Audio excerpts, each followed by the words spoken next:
Good morning friend, मैं सुप्रिया स्वागत करती हूँ आपका डिकोड एग्जाम में। फ्रेंड, आज डेली करंट अफेयर्स की क्लास में हम डिस्कस करेंगे 28 जनवरी से रिलेटेड जितने भी न्यूज़ हैं, जितने भी इवेंट्स हैं जो हमारे एग्जाम के लिए इंपॉर्टेंट हैं, हम उन्हें एक एक करके यहाँ पे देखेंगे। तो आइए दोस्तों स्टार्ट करते हैं आज की क्लास। और आज की क्लास स्टार्ट करने से पहले हम कल के पूछे गए प्रश्नों के उत्तर को देख लेते हैं। कल हमने आपसे पूछा था कि ग्रेट बैरियर रीफ कहाँ पे स्थित है या फिर कहाँ पे लोकेटेड है। तो दोस्तों इसका करेक्ट आंसर क्या हो जाएगा? ये प्रशांत महासागर में स्थित है ग्रेट बैरियर रीफ, जिसको आप यहाँ पे देख रहे हैं। और यह विश्व का सबसे व्यापक और समृद्ध प्रवाल भित्ति पारिस्थितिकी तंत्र है, जो कि आप यहाँ पे सामने आपके खुला ऑस्ट्रेलिया का मैप। और ऑस्ट्रेलिया का ये जो प्रांत, ये क्षेत्र है, ये क्वींसलैंड है। और ये क्वींसलैंड के उत्तर पूर्वी तट में देखा जाए 1400 मील तक फैला हुआ है। तो इस तरीके से देखा जाए ये विश्व का सबसे बड़ा कोरल रीफ सिस्टम है।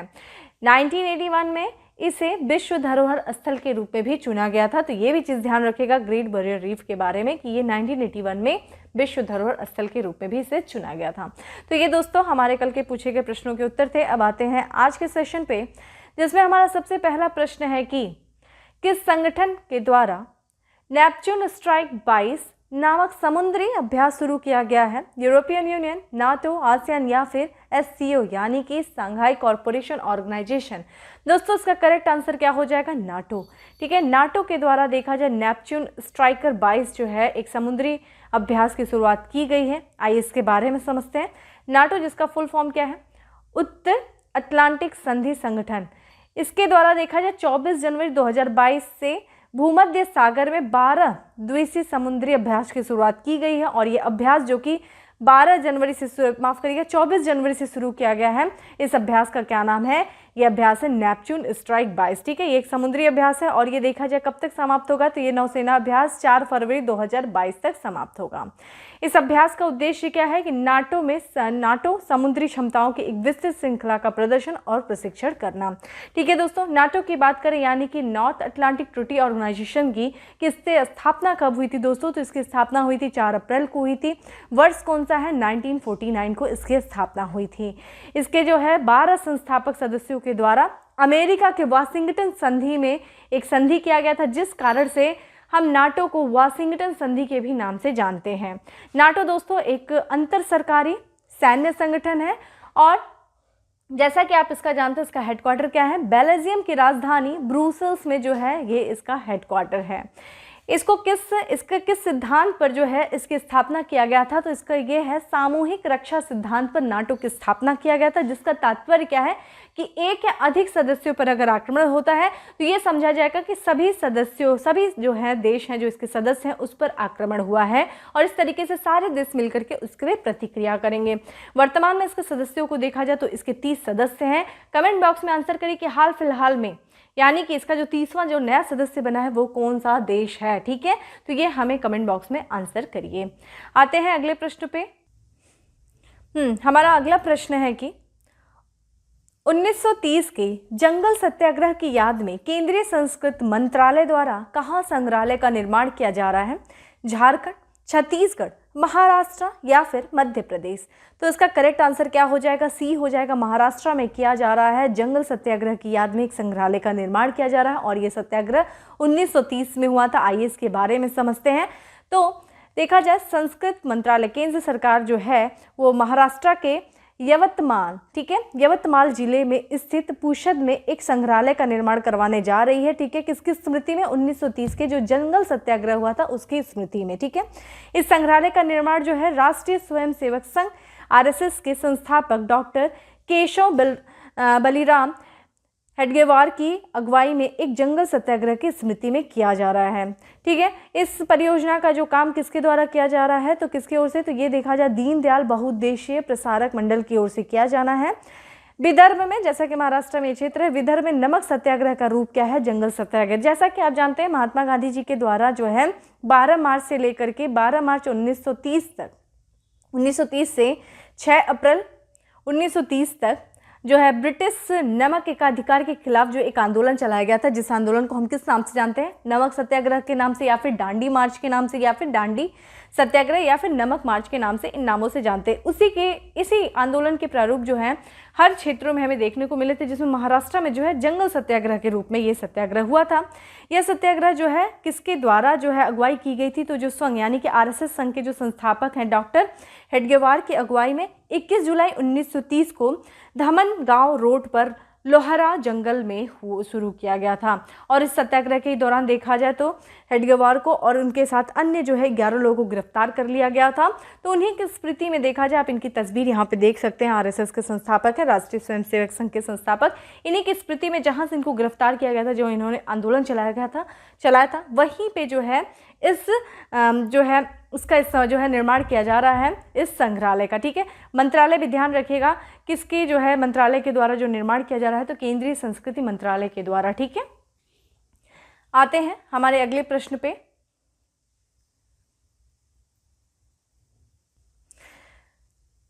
देश का पहला ग्राफीन इनोवेशन सेंटर कहाँ स्थापित किया जाएगा? महाराष्ट्र, केरल, कर्नाटक, दिल्ली। तो दोस्तों इसका करेक्ट आंसर क्या हो जाएगा? केरल। ठीक है, केरल में जो है देश का पहला ग्राफीन इनोवेशन सेंटर स्थापित किया जा रहा है। ये देखिए ग्राफीन है। ठीक है, आइए इसके बारे में देखते क्या है। तो डिजिटल यूनिवर्सिटी केरल के द्वारा केरल में ग्राफीन के लिए भारत का पहला नवाचार केंद्र 86.41 करोड़ रुपए में त्रिशूर में centre for materials for electronics technology के साथ स्थापित किया जाएगा। ठीक है, और ये देखा जाए यह देश का पहला ग्राफीन अनुसंधान और विकास ऊष्मायान केंद्र होगा। ठीक है, भारत सरकार ने भारत सरकार के जो इलेक्ट्रॉनिक और सूचना प्रौद्योगिकी मंत्रालय ने इस परियोजना को मंजूरी दे दिया है। दोस्तों अगर हम ग्राफीन के बारे में बात करें, थोड़ा सा इसके बारे में समझ लेना। ग्राफीन जैसे कि आज देखिए टेक्नोलॉजी जो है, टेक्नोलॉजी के क्षेत्र में बहुत सारे कार्य किए जा रहे हैं, और जैसा कि आप जानते हैं विज्ञान ने इतनी प्रगति कर ली है कि हमारे दिन प्रतिदिन के कार्य को क्या कर दिया, एक तरीके से सरल बना दिया है। और आज के प्रेजेंट डेट में हम मजबूत से मजबूत चीज़ों को बना सकते हैं। जैसा कि आप यहाँ पे ग्राफीन को देख लीजिए, आप समझ जाएंगे। जैसे कि पहले जो बिल्डिंग होती थी किसकी बनती थी? ईंटों की बनती थी। धीरे धीरे जो है सीमेंट की ईंटें आ गई, जिससे क्या है दीवारें और भी मजबूत हो गई, यानी कि आज की जो बिल्डिंग बनती है वो बहुत मजबूत बिल्डिंग बनती है। उसी तरीके से स्टील। ठीक है, स्टील के बारे में समझिएगा। स्टील क्या था? पहले हम लोग समझते थे, पहले के लोग कि स्टील सबसे मजबूत धातु है, लेकिन वैज्ञानिक खोज करते चले गए और फिर उन्हें क्या प्राप्त हुआ? ग्राफीन प्राप्त हुआ, जैसा कि आप इसके बारे में देख रहे हैं। ग्राफीन प्राप्त हुआ और जब जाँच हुई तो पता चला ग्राफीन जो है वो स्टील से कई गुना, यानी कि लगभग 100 से लेकर के 200 गुना जो है अधिक मजबूत है। ठीक है, तो एक तरीके से ग्राफीन बहुत मजबूत है। ग्राफीन की बात करें दोस्तों तो ये क्या है? एक कार्बनिक तत्व है। ठीक है, और ये पारदर्शी होने के साथ साथ बहुत ही मजबूत है। एक तरीके से देख सकते हैं आप, ये ट्रांसपेरेंट भी है, और ट्रांसपेरेंट होने के साथ साथ ये काफ़ी ज़्यादा मजबूत कार्बनिक तत्व है। ठीक है, आप समझते हैं, ये आपके सामने सवाल ये उठना चाहिए कि दोस्तों ये ग्राफीन की खोज किसके द्वारा की गई थी? तो दोस्तों वर्ष 2004 की बात है। 2 वैज्ञानिक थे, भौतिक के वैज्ञानिक थे, उनका नाम ध्यान रखिएगा। एक का नाम था आपका आंद्रे, ठीक है, आंद्रे जिम, और दूसरे का नाम था कोस्टाटिन नोवोसेल्वो। ठीक है, इनके द्वारा जो है ये जो वैज्ञानिक है, इन्होंने क्या किया, जो पेंसिल की ग्रेफाइट, पेंसिल में ग्रेफाइट लगा रहता है, आप लोगों ने देखा होगा, तो ग्रेफाइट को पीस करके उसे क्या किया? टेप से चिपका दिया। तो उन्हें क्या दिखा? एक पतली परत उन्हें दिखाई दी। ठीक है, पेंसिल में जो ग्रेफाइट लगता है उसको उन्होंने पीसा और उन्होंने क्या किया? एक टेप पर लगा दिया, और जब उन्होंने उस टेप को देखा तो उस पर उनको एक पतली सी परत दिखाई दी, और वो क्या थी? जो कि पतली जो परत थी वो क्या थी? कार्बन की परत थी। और जब उन्होंने उसको जांच किया तो उन्होंने पाया कि ये कार्बन के जो बॉन्ड है ना, ये जो एक दूसरे जो इस पे चिपके हुए हैं कार्बन के जो बॉन्ड, वो इतने मजबूत हैं, इतनी कठोरता से एक दूसरे से चिपके हुए हैं कि उन्हें तोड़ना बिल्कुल भी मुश्किल, मतलब बहुत ही ज़्यादा तोड़ना उनके लिए मुश्किल था।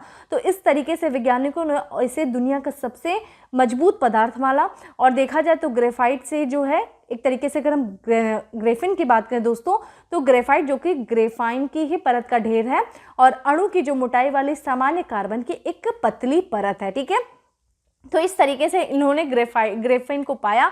और ध्यान रखिएगा दोस्तों, इन दोनों वैज्ञानिकों को जो है वर्ष 2010 में भौतिक का नोबेल पुरस्कार भी मिला था। ठीक है, और इसके बारे में देखा जाए दोस्तों, जैसा कि आप जानते हैं ग्रेफाइन की खोज से एक तरीके से, तो इस तरीके से जो ग्रेफाइन है जो है अगर आप देखें तो मौलिक रूप से क्या है, ग्रेफाइट की ही एक परत हमें देखने को मिलती है। लेकिन अगर आप ग्रेफाइट के बारे में देखेंगे तो वो काफ़ी कमज़ोर होती है, काफ़ी भंगुर टाइप की होती है, बहुत ईजिली जो है टूटने वाला एक तरीके से यौगिक होता है। इसलिए देखा जाए तो ग्रेफाइट का जो है संरचनात्मक कणों में इस्तेमाल नहीं किया जा सकता। लेकिन वहीं अगर हम ग्रेफिन की बात करें दोस्तों, ग्रेफिन क्या है, काफ़ी ज़्यादा मजबूत है और अपनी मजबूती के कारण देखा जाए तो ग्रेफाइन से बहुत सारी चीज़ों का निर्माण हो सकता है, जिसके कारण से देखा जाए तो एक तरीके से इसमें देखा जाए तो ग्रेफाइन से जो इलेक्ट्रॉनिक सामान जो बनते हैं बहुत मजबूत होते हैं, जैसे कि ट्रांसफार्मर होते हैं, जो बिजली के खंभे होते हैं, जो बिजली के वायर होते हैं। और दूसरा चीज़ है दोस्तों, ग्रेफाइन जो होता है ना, बिजली का बहुत अच्छा संवाहक होता है। ठीक है, जो बिजली होती है अगर इसका इस्तेमाल किया जाए बिजली के तारों में तो बिजली को बहुत दूर तक पहुंचाने में सहायक होता है। क्योंकि अगर देखें तो तांबे, जैसा कि तांबा लगाया जाता है बिजली को संवहन के लिए, तो तांबे में जो है ना बिजली ग्रेफाइन के मुकाबले ज़्यादा जो है बिजली खर्च करती है। दूसरी चीज़ ये काफ़ी ज़्यादा मजबूत है, तो कार, अगर हवाई जहाज़ और पानी की जहाज़ बनाने में इसका इस्तेमाल किया जाएगा ताकि वो बहुत ज़्यादा मजबूत हो। दूसरा, हमने सबसे इंपॉर्टेंट चीज़ दोस्तों क्या है इसमें देखा जाए तो मोबाइल फ़ोन का जो डिस्प्ले होता है और बैटरी बनाने में अगर आप इसका इस्तेमाल करें तो ये बहुत ही ज़्यादा लाभदायक हो सकता है, क्योंकि ये बहुत ज़्यादा मजबूत होता है और जब मजबूत है तो ये बहुत लंबे समय तक भी चल सकता है और इसके इस्तेमाल से बैटरी भी जो है बहुत जल्दी चार्ज होती है। और जैसा कि हमने बताया ये काफ़ी ज़्यादा हल्का होता है, ट्रांसपेरेंट होने के साथ साथ ये हल्का भी होता है। तो इसका प्रयोग जो है अंतरिक्ष यानों को बनाने में और जो है अंतरिक्ष यान से संबंधित जो उपकरण हैं उनको बनाने में भी इस्तेमाल किया जा सकता है। तो इस तरीके से देखें तो अब ग्रेफिन जो है अपने असाधारण विद्युत और इलेक्ट्रॉनिक गुणों के कारण जाना जाता है। जैसा कि हम लोगों ने सारे इसके बारे में चर्चा किया, पारदर्शी है ये, काफ़ी हल्का है ये और इसमें अच्छी रासायनिक स्थिरता भी है, उच्च विद्युत चालकता और एक बड़ा सतह क्षेत्र भी होता है। और नवीन शोधों के अनुसार देखा जाए तो यह इंडियम की जगह ले सकता है और स्मार्टफोन में OLED स्क्रीन की लागत को कम कर सकता है। ठीक है, तो दोस्तों ये था हमारा ग्रेफिन से संबंधित। याद रखिएगा कहाँ पे हो रहा है। ठीक है, देखा जाए तो यहाँ पे माफ़ करिएगा, तो पहला ग्राफिन इनोवेशन सेंटर कहाँ स्थापित किया जा रहा है, केरल में। ठीक है, काफ़ी इंपॉर्टेंट है। ठीक है, साइंस एंड टेक्नोलॉजी के क्षेत्र में काफ़ी ज़्यादा इंपॉर्टेंट है। आते हैं अगले प्रश्न पे। निम्नलिखित में से किस संस्था या मंत्रालय द्वारा वर्नाकुलर इनोवेशन प्रोग्राम VIP की शुरुआत की गई है? शिक्षा मंत्रालय, विज्ञान एवं प्रौद्योगिकी मंत्रालय, CSIR या फिर नीति आयोग? तो दोस्तों इसका करेक्ट आंसर क्या हो जाएगा, डी, नीति आयोग के द्वारा जो है वर्नाकुलर इनोवेशन प्रोग्राम की शुरुआत की गई है। तो आइए देखते हैं, जैसा कि आप जान रहे हैं देश भर में नवोन्वेषकों और उद्यमियों को सशक्त बनाने के लिए जो नीति आयोग के द्वारा जो अटल इनोवेशन मिशन चलाया गया, उस मिशन के तहत जो वर्नाकुलर इनोवेशन प्रोग्राम चलाया गया है और एक तरीके से ये प्रोग्राम चलाया गया भाषा की बाधाओं को दूर करने के उद्देश्य से। तो भाषा की जो है बाधा आती है उसको दूर करके देश भर में जितने भी नवोन्वेषक हैं, जितने भी उद्यमी हैं, उनको सशक्त बनाने के उद्देश्य से नीति आयोग के द्वारा जो है अटल इनोवेशन प्रोग्राम के तहत वर्नाकुलर इनोवेशन प्रोग्राम को चलाया गया है। ठीक है, इसमें देखा जाए तो इस कार्यक्रम जो है, यह कार्यक्रम जो है जितने भी नवोन्वेषक हैं देश के, जितने भी उद्यमी, उनमें जो 8 अनुसूचियों में जो उल्लेखित 22 भाषाएं हैं, उन 22 भाषाओं में नवाचार पारिस्थितिकी तंत्र प्रदान करना। ठीक है, तो इसका ठीक है इसका है। बाकी इसके बारे में देखें तो इस कार्यक्रम के तहत जो है अटल इनोवेशन मिशन जो है 22 अनुसूचित भाषाओं में वर्नाकुलर टास्क फोर्स को प्रशिक्षित करेगा और यह टास्क फोर्स स्थानीय भाषा के शिक्षक, विशेषज्ञ और तकनीकी लेखक शामिल होंगे। ध्यान रखिएगा, जैसा कि उद्देश्य क्या है, भाषाओं की बाधाओं को दूर करके, जो भाषा की बाधा उसको दूर करके नवोन्वेषक और उद्यमियों को सशक्त बनाना। और इस उद्देश्य को पूरा करने के लिए ध्यान रखिएगा आवश्यक संसाधनों के साथ साथ जो भी पारिस्थितिकी तंत्र की गतिविधियों के निर्माण के लिए जितनी भी भाषाएं हैं, 25 भाषाएं, उन 25 भाषाओं में एक वर्नाकुलर टास्क फोर्स का गठन किया जाएगा। और ध्यान रखिएगा दोस्तों, इन टास्क फोर्स को, जो ये टास्क फोर्स गठित किया जाएगा, उनके भी प्रशिक्षण की शुरुआत की जाएगी, उनके भी प्रशिक्षण किया जाएगा, जो कि इसके तहत जो कि किया जाएगा अटल इनोवेशन के द्वारा ट्रेन द ट्रेनर प्रशिक्षण कार्यक्रम की शुरुआत की जाएगी। ठीक है, और ये किसके सहयोग से किया जाएगा, भारतीय प्रौद्योगिकी संस्थान दिल्ली के सहयोग से किया जाएगा। ठीक है, और यह वर्नाकुलर टास्क फोर्स को डिज़ाइन और इनोवेशन में प्रशिक्षण प्रदान करेगा। ठीक है, तो इसी उद्देश्य से किया गया है। दोस्तों आप लोग को याद होगा, आप लोग मॉडर्न हिस्ट्री पढ़े होंगे तो वर्नाकुलर प्रेस एक्ट भी आया होगा, तो थोड़ा आप मुझे उसके बारे में बताइए, वर्नाकुलर प्रेस एक्ट कब आया था, किसके द्वारा लाया गया था? वर्नाकुलर प्रेस एक्ट, ठीक है। और यहाँ पे वर्नाकुलर जो है इन्वेंशन प्रोग्राम चलाया गया है, नीति आयोग के द्वारा चलाया गया। जब हम नीति आयोग की बात करते हैं दोस्तों, तो आइए थोड़ा इसके बारे में बात कर लें। ये सरकार का एक थिंक टैंक है जिसका फुल फॉर्म क्या हो गया दोस्तों? नीति आयोग, यानी कि national institute of transforming India, जिसकी स्थापना योजना आयोग के स्थान पर किया गया था 1 जनवरी 2015 को। योजना आयोग के स्थान पर नीति आयोग की स्थापना की गई थी। अगर हम बात करें कि इसके अध्यक्ष के बारे में, तो इसके अध्यक्ष कौन होते हैं? प्राइम मिनिस्टर होते हैं, जो कि वर्तमान में प्रधानमंत्री नरेंद्र मोदी जी जो हैं वो नीति आयोग के अध्यक्ष हैं। उपाध्यक्ष की दोस्तों बात करें तो आपसे पूछा जा सकता है कि नीति आयोग के उपाध्यक्ष को चुनाव कौन करता है? तो ये नियुक्त किए जाते हैं प्रधानमंत्री के द्वारा, जो कि वर्तमान में कौन है? राजीव कुमार जो हैं वो इसके उपाध्यक्ष हैं। अगर इसके सीईओ की बात करें दोस्तों, तो नीति आयोग के सीईओ कौन है? अमिताभ कांत हैं, और इसका हेडक्वार्टर कहाँ पे है? नई दिल्ली में है, ठीक है। आते हैं हम अपने अगले प्रश्न पे, और हमारा अगला प्रश्न है कि हाल ही में इलेक्ट्रॉनिक और सूचना प्रौद्योगिकी मंत्रालय ने इलेक्ट्रॉनिक क्षेत्र के लिए कितने साल का रोड मैप और विजन दस्तावेज जारी किया है? 3 वर्ष, 4 वर्ष, 5 वर्ष या फिर 6 वर्ष? तो दोस्तों इसका करेक्ट आंसर क्या हो जाएगा? 5 वर्ष का जो है रोड मैप और विजन दस्तावेज जारी किया गया है इलेक्ट्रॉनिक और सूचना मंत्रालय के द्वारा, प्रौद्योगिकी मंत्रालय के द्वारा इलेक्ट्रॉनिक क्षेत्र के लिए। तो यहाँ पे देखा जाए तो इलेक्ट्रॉनिक और सूचना प्रौद्योगिकी मंत्रालय ने जो है इलेक्ट्रॉनिक क्षेत्र के लिए 5 वर्षीय रोड मैप और विजन दस्तावेज जो है जारी किया है किसके सहयोग से? India cellular and electronic association के सहयोग से। इस दस्तावेज में देखा जाए जो है इलेक्ट्रॉनिक जो विभाग है वो जो मंत्रालय है वो एक लक्ष्य रखा है, और उसी के तहत जो है इस दस्तावेज, इस रोड मैप, इस विजन दस्तावेज का शीर्षक भी रखा है कि वर्ष 2026 तक $30 बिलियन का सतत इलेक्ट्रॉनिक विनिर्माण और निर्यात, ठीक है। ये इसका इस जो है रोड मैप और विजन दस्तावेज का शीर्षक है, जो कि इलेक्ट्रॉनिक और सूचना प्रौद्योगिकी मंत्रालय के द्वारा तैयार किया गया है, जारी किया गया है। किसके सहयोग से? India cellular and electronic association के सहयोग से किया गया है कि वर्ष 2026 तक एक लक्ष्य रखा गया है कि $300 बिलियन का जो इलेक्ट्रॉनिक विनिर्माण करना और उसका निर्यात करना। वहीं पे देखा जाए इस दस्तावेज में देखा जाए तो विभिन्न उत्पादों के लिए वर्षवार विवरण और उत्पादन अनुमान भी प्रस्तुत करता है। यह अनुमान है कि भारत के वर्तमान $75 बिलियन से $300 बिलियन के इलेक्ट्रॉनिक विनिर्माण पावर हाउस के रूप में बदलाव का मार्ग प्रशस्त करेंगे, ठीक है। वर्तमान में कितना है देखा जाए तो $75 बिलियन है, जिसका लक्ष्य रखा गया 2026 तक $300 मिलियन का लक्ष्य रखा गया है, ठीक है। तो ध्यान रखिएगा 5 वर्षीय दस्तावेज जारी किया गया है, रोड मैप और विजन दस्तावेज जारी किया गया है इलेक्ट्रॉनिक और सूचना प्रौद्योगिकी मंत्रालय के द्वारा। आइए अगले प्रश्न पे बढ़ते हैं, और हमारा अगला प्रश्न है कि किस राज्य या केंद्र शासित प्रदेश ने वीरता के लिए सर्वाधिक संख्या में पुलिस पदक जीता है? जम्मू कश्मीर, दिल्ली, पंजाब या फिर महाराष्ट्र?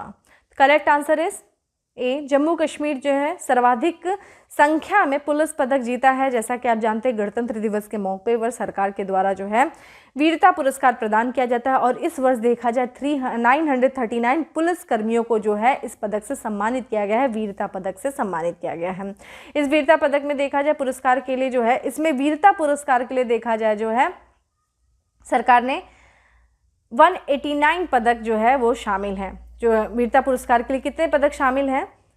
189, ठीक है। देखिए जाए यहाँ पे जो पदक जो पुलिस कर्मियों को सम्मानित किया जाता है, और इसमें देखा जाए इस पुलिस कर्मियों को वीरता के लिए जो है पुलिस पदक, ठीक है, वीरता के लिए कौन सा पदक दिया जाता है? पुलिस पदक दिया जाता है। विशिष्ट सेवा के लिए राष्ट्रीय पुलिस पदक, सराहनीय सेवा के लिए पुलिस पदक से सम्मानित किया जाता है। और इसमें देखा जाए 189 वीरता पुरस्कार में कितना जो है 134 पुलिस कर्मियों को जम्मू कश्मीर के क्षेत्र में उनकी बहादुरी के लिए सम्मानित किया गया है। और जम्मू कश्मीर पुलिस के बाद जो है सबसे ज़्यादा वीरता पदक किसको मिला है? उसके बाद देखा जाए मिले हैं, तो सबसे ज़्यादा अगर देखा जाए जम्मू कश्मीर की पुलिस को सबसे ज़्यादा वीरता पदक मिला है, और उसके बाद किसको मिला है? केंद्रीय रिजर्व पुलिस बल को जो है वो मिला है। तो दूसरे स्थान पे कौन है? केंद्रीय रिजर्व पुलिस बल है, और सबसे ज़्यादा पदक जीतने वाले वीरता पदक किसको मिला है? जम्मू कश्मीर की पुलिस को मिला है, ठीक है।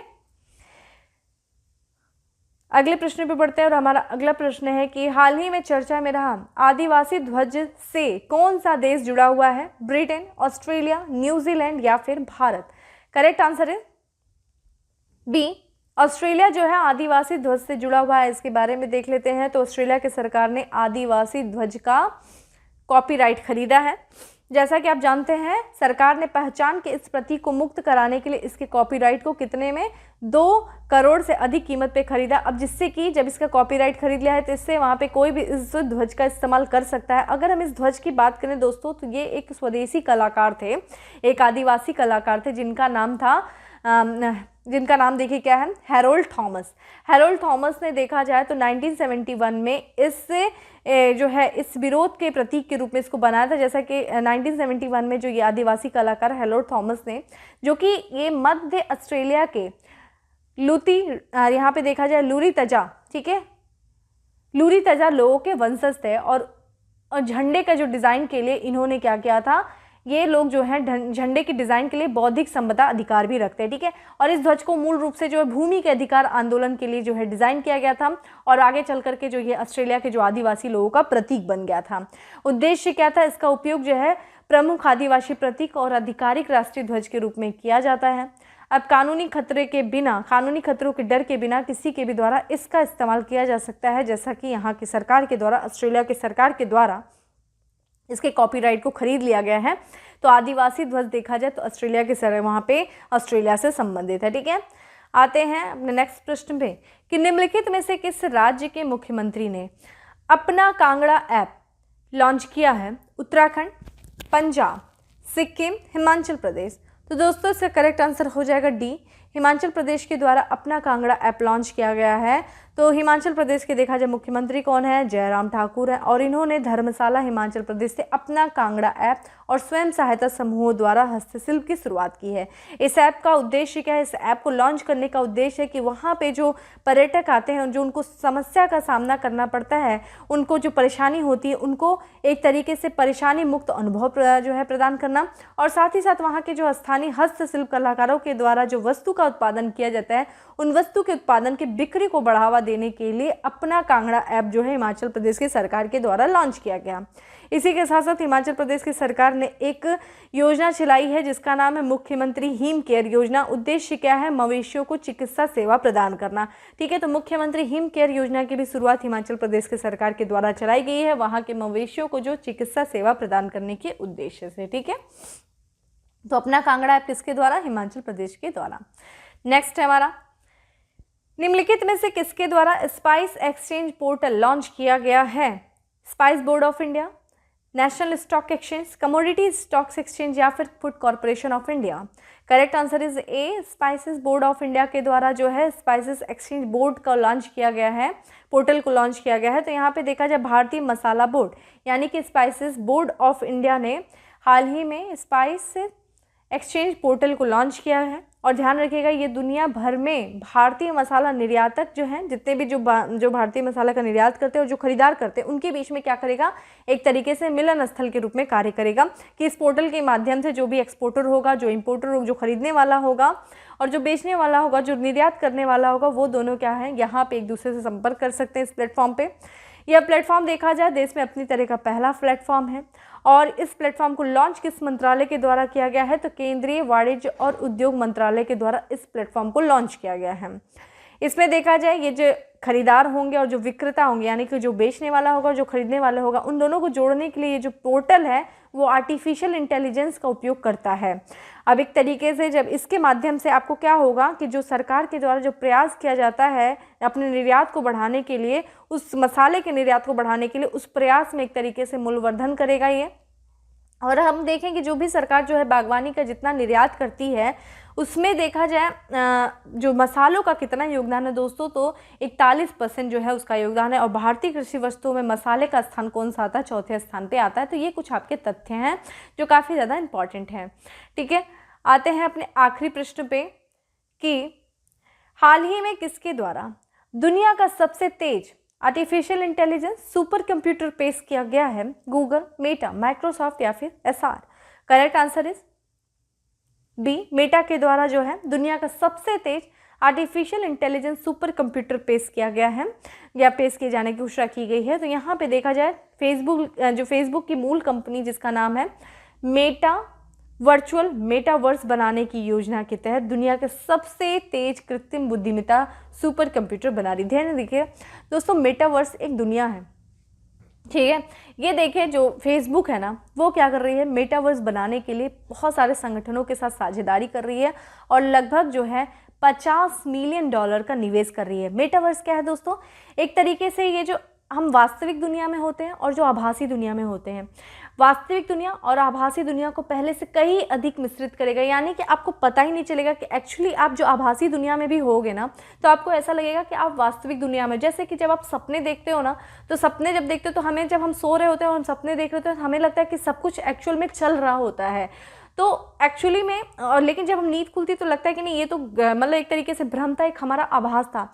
तो मेटावर्स जो है एक ऐसी दुनिया जो है ये बनाई जाएगी, इस पे मेटा जो है वर्क कर रहा है, एक ऐसी एक डिजिटल दुनिया होगी, एक विभिन्न टेक्नोलॉजी को जो टेक्नोलॉजी के माध्यम से एक डिजिटल दुनिया बनाई जाएगी, जहां लोग एक्चुअली वर्चुअल रूप से एक दूसरे से कन्वर्सेशन करेंगे, एक स्थान से दूसरे स्थान तक जा सकेंगे। ठीक है, जैसे नॉर्मल आप रहते हो ना, उसी तरीके से एक वर्चुअल दुनिया बनाने का प्रयास किया जा रहा है मेटा जो है फेसबुक के द्वारा, जिसको क्या नाम दिया गया, मेटावर्स दिया गया है। ठीक है, तो ये विभिन्न प्रकार के उपकरणों का उपयोग करके एक डिजिटल दुनिया बनाई जाएगी, एक आभासी, जिसमें से वो आभासी नहीं होगी, एक्चुअली वो डिजिटल दुनिया होगी। तो यही है मेटावर्स और इसी के तहत जो है इसमें सब दुनिया के सबसे तेज कृत्रिम बुद्धिमत्ता सुपर कंप्यूटर बना रही है कौन, फेसबुक की मेटा, जो मूल कंपनी है मेटा, और यह डेटा को प्रोसेस करने की क्षमता को क्या करेगा, बढ़ा देगा। मार्क जुकरबर्ग की बात करें दोस्तों, तो इन्होंने मार्क जुकरबर्ग के मेटा बिजनेस के द्वारा जो विकसित artificial intelligence research super cluster कहा जाने वाला आर्टिफिशियल इंटेलिजेंस सुपर कंप्यूटर पहले से ही देखा जाए तो दुनिया के पांचवा जो है सबसे तेज कंप्यूटर माना जाता है। अभी भी ये 5वां स्थान रखता है और उसके बावजूद इन्होंने घोषणा किया है कि दुनिया के सबसे तेज जो है सबसे बुद्धिमत्तापूर्ण जो है सुपर कंप्यूटर बनाने की घोषणा की गई है। ठीक है, अगर सुपर कंप्यूटर की बात करें दोस्तों, तो ये बेहद तेज होता है और ये काफ़ी शक्तिशाली मशीन होती है, जितने भी जटिल से जटिल गणना करने के लिए इसे बनाया गया है और यह नियमित जो है घरेलू कंप्यूटर से के साथ संभव नहीं है। ये ऐसी जटिल से जटिल गणना कर सकता है जो आपने नॉर्मल जो अपने घरेलू जो कंप्यूटर इस्तेमाल करते हैं उसमें इतनी जो है जटिल गणना करना संभव नहीं होता है। तो दोस्तों ये था आज का हमारा 10 MCQ। अब आते हैं हम अपने फैक्ट्स ऑफ द डे पे, जिसमें सबसे पहला फैक्ट्स है हमारा कि खेलों में उत्कृष्टता के लिए परम विशिष्ट सेवा पदक से सम्मानित किया गया है। किसे किया गया है, ओलंपिक स्वर्ण विजेता देखा जाए तो टोक्यो ओलंपिक में स्वर्ण विजेता नीरज चोपड़ा को है परम विशिष्ट सेवा पदक से सम्मानित किया गया है खेलों में उत्कृष्टता के लिए। IMF यानी कि अंतर्राष्ट्रीय मुद्रा कोष ने 31 मार्च 2022 को समाप्त होने वाले चालू वित्त वर्ष के लिए भारत की GDP का अनुमान 9.5% से घटा करके कितना कर दिया है, 9% कर दिया है। अगला हमारा पुस्तक है जिसका नाम है द एंजल्स ऑफ कैलाश। उसकी लेखिका कौन है, शुभिरा प्रसाद। शुभिरा प्रसाद के द्वारा द एंजल्स ऑफ कैलाश जो है पुस्तक को लिखा गया है।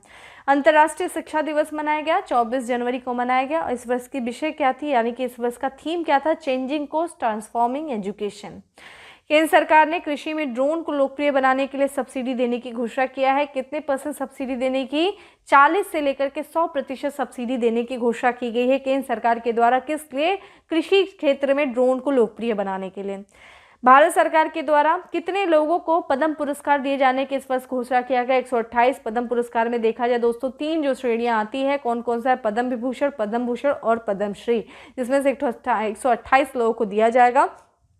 ठीक है, अगला हमारा देश के राष्ट्रपति रोज काबोरे को सत्ते से हटा करके सेना पर कब्जा कर लिया। तो कहा किस देश के, तो यहाँ पे बुर्किना फासो के जो हैं राष्ट्रपति जिनका नाम है रोज काबोरे, इनको हटा करके वहाँ की सेना ने जो है कब्जा कर लिया है वहाँ की सत्ता पे।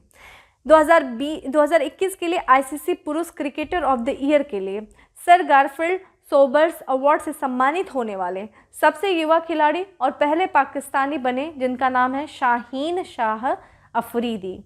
नेक्स्ट है हमारा राज्य के अंडर ब्रिज का नाम देश के पहले सीडीएस जनरल बिपिन रावत के नाम पे रखा गया है। किस राज्य के अंडर ब्रिज का नाम, गुजरात के। ठीक है, तो गुजरात के अंडर ब्रिज का नाम देश के पहले सीडीएस जनरल बिपिन रावत के नाम पे रखा गया है। अगला हमारा और आखिरी हमारा जो है फैक्ट्स ऑफ द डे में कि इंडिया गेट पर सुभाष चंद्र बोस की ग्रेनाइट की प्रतिमा बनाने की जिम्मेदारी किसको दी गई है, ये दी गई है अद्वैत गडनायक को दिया गया है, जो कि महानिदेशक है किसके, राष्ट्रीय आधुनिक कला संग्रहालय के। ठीक है, तो ये था हमारा 10 फैक्ट्स ऑफ द डे। अब आते हैं हम उत्तर प्रदेश स्पेशल पे, जिसमें सबसे पहला स्पेशल है कि भारत की पहली पैरा बैडमिंटन अकादमी स्थापित की गई है? कहाँ की गई है? उत्तर प्रदेश की राजधानी लखनऊ में की गई है और ये भारत की पहली पैरा बैडमिंटन अकादमी है। राष्ट्रपति रामनाथ कोविंद ने उत्तर प्रदेश के पूर्व मुख्यमंत्री कल्याण सिंह को मरणोपरांत सम्मानित किया है। किस सम्मान से, किस पुरस्कार से? तो पद्म विभूषण पुरस्कार से सम्मानित किया है पूर्व मुख्यमंत्री कल्याण सिंह को राष्ट्रपति रामनाथ कोविंद जी ने। अगला है हमारा, कोरोना वायरस के संक्रमण को रोकने के लिए उत्तर प्रदेश सरकार ने एक अभियान शुरू किया है। उस अभियान का क्या नाम है? दस्तक अभियान। और अगला है, उत्तर प्रदेश सरकार ने मैनपुरी स्कूल का नाम रखने की घोषणा किया है। किसके नाम पे? शहीद जनरल बिपिन रावत के नाम पे मैनपुरी सैनिक स्कूल का नाम रखने की घोषणा प्रदेश सरकार के द्वारा की गई है। और उत्तर प्रदेश स्पेशल में आखिरी हमारा की राष्ट्रीय जल पुरस्कार 2020 के तहत सर्वश्रेष्ठ राज्य श्रेणी में पहला स्थान मिला है। किसे मिला है? उत्तर प्रदेश को मिला है राष्ट्रीय जल पुरस्कार के श्रेणी के तहत, ठीक है, सर्वश्रेष्ठ राज्य श्रेणी का पुरस्कार।